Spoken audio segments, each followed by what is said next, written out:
So I recently caught on to a picture of JBL returning to an indie show, GCW Homecoming. And I gotta say, he looks like he's in really good shape. He looks like he can wrestle one more match. And I wouldn't mind JBL wrestling one more match. I just want to make this quick little video.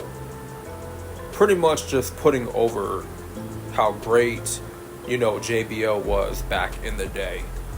And I'm not talking about Bradshaw. I'm talking about the wealthy, rich guy, stuck up, egotistical douchebag JBL in the limousine. Okay? Now, if I was going to be a wrestler, right, and I was going to become a pro wrestler, and I wanted my character to be a heel, the first person that I would watch to study would be JBL. I would study all of his promos as a villain, and I would just watch all of them. Because if there's any young upcoming wrestler that is looking to be a heel character, then they need to watch JBL. They can watch Triple H, they can watch Edge, they could watch many legends from back in the day.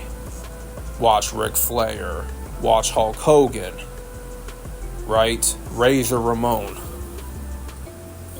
But we tend to overlook how great JBL was back in the Ruthless Aggression era, where he pretty much redefined, molded his character.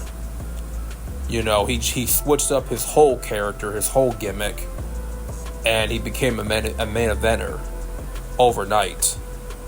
Like, he went from being a tag team wrestler to being in the main event, defeating Eddie Guerrero for the WWE Championship, being the longest reigning world champion on SmackDown in that period.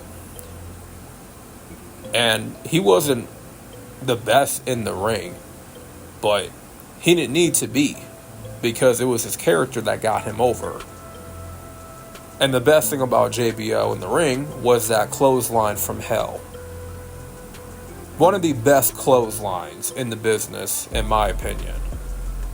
I don't think anybody can really compare to his clothesline or even compete.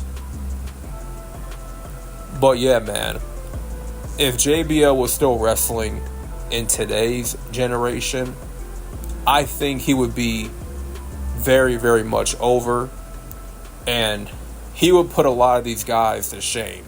A lot of these, a lot of villains, a lot of heel wrestlers to shame, except Dominic Mysterio.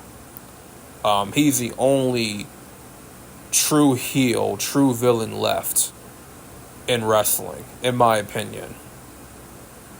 But JBL would pretty much put everybody in school, in class, right, on how to be a douchebag, egotistical heel, how to be a villain. And I thought JBL was one of the best villains in wrestling period, not just in one era, but in all wrestling. And I think people underrate JBL. We give Triple H a lot of credit for his work as a villain. I will go as far as to say that JBL was a better villain than Triple H was back in that period. Because I think people really wanted to see JBL lose his championship more than people wanted to see Triple H lose the world championship. But JBL was the man. Hopefully one day he can get back in that ring.